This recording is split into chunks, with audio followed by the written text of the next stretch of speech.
quero deixar uma palavra, né, que é o maior intuito da nossa programação, que vai estar a minha reflexão baseada em Marcos capítulo 5, e você vai poder acompanhar comigo na sua casa aí.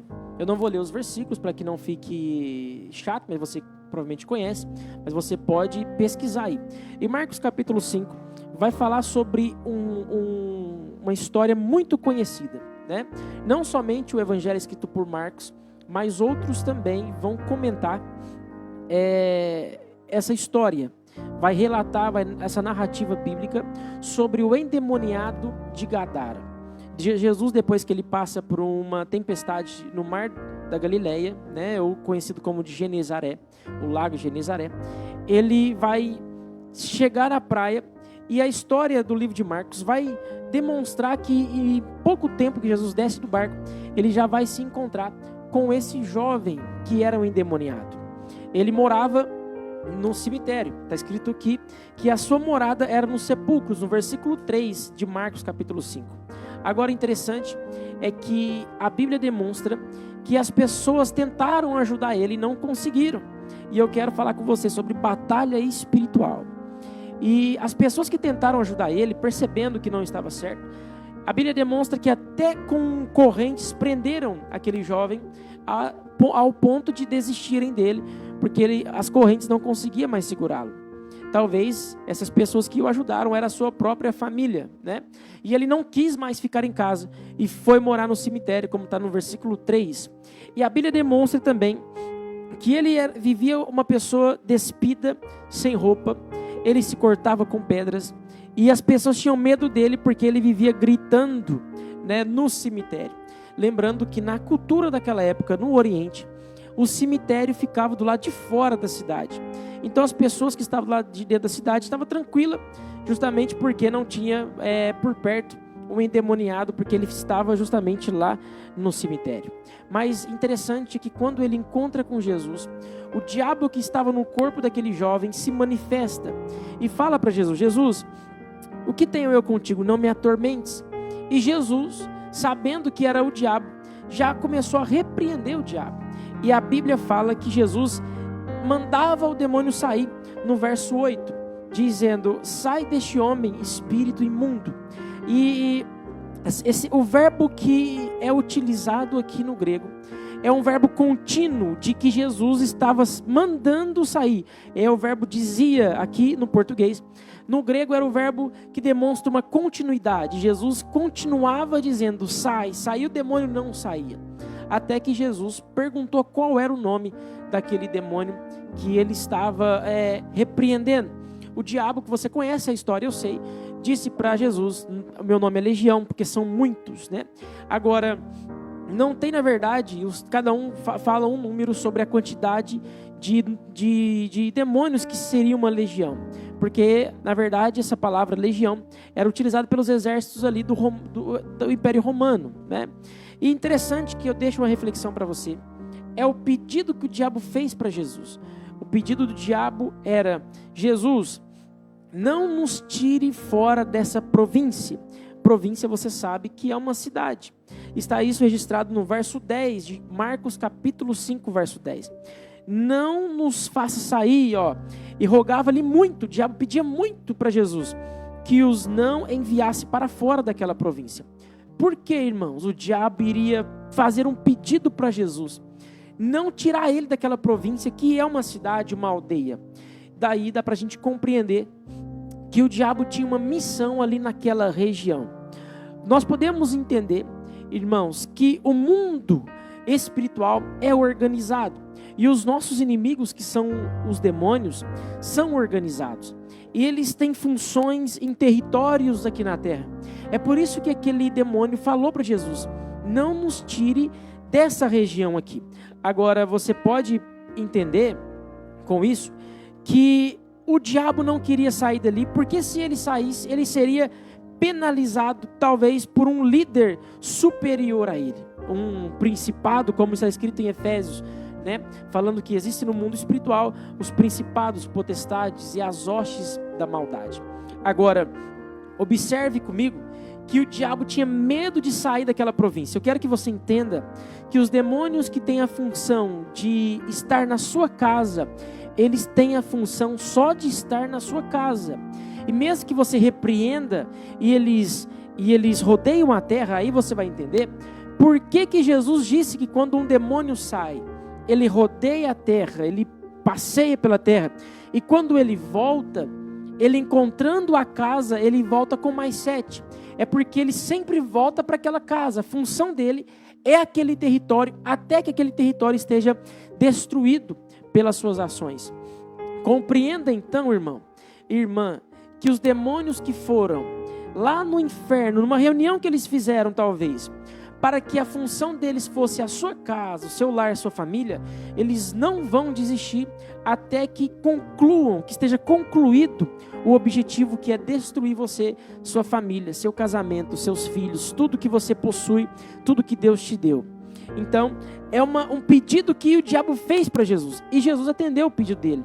O Jesus não deixou que o diabo saísse daquela província, ele não mandou que o diabo saísse daquela província, mas o diabo fez um pedido para ele: Senhor, mande com que nós então vá para os porcos, é melhor então do que sair dessa província aqui.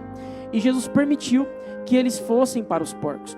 Agora, interessante é que no evangelho escrito por Lucas, Lucas vai deixar, irmãos, um versículo que Marcos não vai relatar. Em Lucas capítulo 8 vai falar sobre a mesma história, e ele vai registrar um versículo que Marcos não registra. Quando ele cita esse pedido do diabo, ele demonstra que o diabo faz um pedido para ele no verso 31. Lucas capítulo 8 e verso 31. E rogava-lhe que os não mandasse para o abismo. O diabo, então, o evangelista Lucas descreve um detalhe que o evangelista Marcos não registrou. O diabo tem medo de ser mandado para o abismo. Agora, que abismo que é esse? Quando o diabo é enviado para lá, por que ele teria medo de ser enviado para lá? Isso demonstra que se ele fosse para lá, ele não retornaria. Ou seja, esse abismo talvez seja o mesmo que Jesus contou na parábola ou na história do rico e o Lázaro, né? Eu acredito que é uma história verídica e não é uma parábola, mas alguns acreditam que seja uma parábola. Mas ali Jesus demonstra que na conversa do rico com Abraão e com Lázaro, havia entre eles uma fala de que um abismo estava no meio e não tinha como passar do seio de Abraão para o Hades, o lugar de tormento. Ou seja, talvez seja esse abismo que o diabo esteja falando. Se alguém ali, algum demônio for enviado para aquele abismo, nunca mais ele sairia. Talvez seja esse abismo que alguns demônios estão presos, como a Bíblia diz, que alguns espíritos estão presos e eles nunca vão ser soltos, porque eles são terríveis, né? Ou seja, há um abismo, aonde fica, na verdade a gente não sabe, mas há um abismo que o diabo tem medo. E o pedido que o diabo fez para Jesus foi para que Jesus não enviasse ele para o abismo. Ele tem medo do abismo. O diabo pediu para que Jesus não retirasse ele, irmãos, daquela região, daquela província. Ou seja, o diabo ele tem medo que você saiba disso e ore repreendendo ele e o envie para o abismo, porque ele tem medo. Essa é a demonstração que ele deixou naquela conversa com Jesus. Eu quero chamar a sua atenção para isso, porque você já percebeu que às vezes você repreende o diabo, expulsa o demônio, mas ele ainda está ali, ele retorna, ele continua fazendo a mesma ação. Talvez você abra uma brecha na sua vida e esse demônio continua agindo. Então você tem que aprender a orar de maneira correta. Expulse o demônio no nome de Jesus. Agora não é só falar o nome de Jesus. Você tem que conhecer o dono do nome. Conheça o dono do nome. Tenha amizade com o dono desse nome. Para que esse nome tenha poder na sua vida, poder na sua palavra. Nenhum nome é maior do que o nome de Jesus. Está escrito isso em Filipenses capítulo 2, versos 6, 7 e 8 para frente. Vai dizer que haja em vós o mesmo sentimento que houve em Cristo Jesus. E no final dessa perícope, ele vai dizer que não há outro nome que além de Jesus que tenha poder como Jesus. Porque quando vai falar da humildade que Jesus teve em renunciar os seus atributos divinos, como o versículo diz, ele sendo em forma de Deus, não teve por usurpação ser igual a Deus, mas a si mesmo se esvaziou, e sendo feito em figura humana, reconhecido como homem, ele passou pela morte de cruz, pelo que Deus o exaltou soberanamente, que lhe deu o nome que está acima de todo nome, para que no nome de Jesus se dobre todo o joelho que está no céu, na terra e debaixo da terra. É o nome de Jesus que você tem que utilizar. É o que Jesus falou: em meu nome expulsarão os demônios e curarão os enfermos. Utilize o nome de Jesus, repreenda o mal que está na sua casa, na sua família, e expulse da maneira certa, enviando o diabo para o abismo que ele tem medo. Não aceite que a sua casa seja o território do diabo, seja o local que ele vai agir, na vida dos seus filhos, da sua esposa, do seu marido. Nós observamos através dessa história do endemoniado de Gadara, que ele não tinha mais família, ele morava no cemitério, um lugar sem vida, um lugar que tem morte, o clima é pesado, é um clima de morte. E talvez você fala, mas minha vida não é igual ao do demoniado, mas você é uma pessoa antissocial, você não gosta de sair do seu quarto, a depressão tomou conta da sua vida, e aí você, sem perceber, está deixando o diabo fazer a mesma coisa com você, te deixando sem a parceria da sua família, te deixando isolado de tudo, trancado no seu quarto, clima de morte.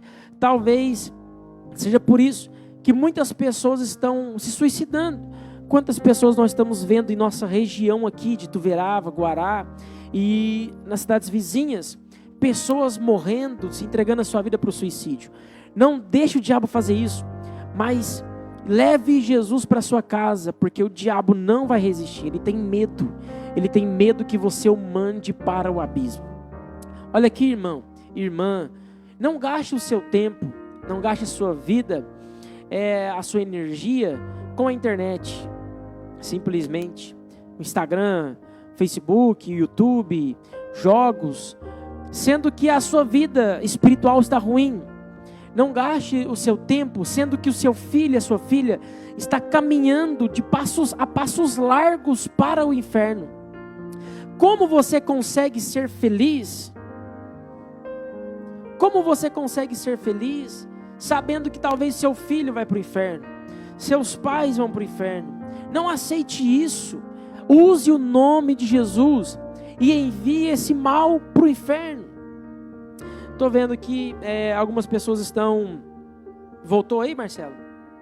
Voltou aí? Eu fico observando como existem pais e mães que estão participando de festas felizes, sendo que a qualquer momento os seus parentes podem partir e ele vai para o inferno. Eu não sou o coach do Instagram, que vai dizer que Deus vai te dar tudo o que você quer. Eu não sou o coach, porque isso que a Bíblia diz...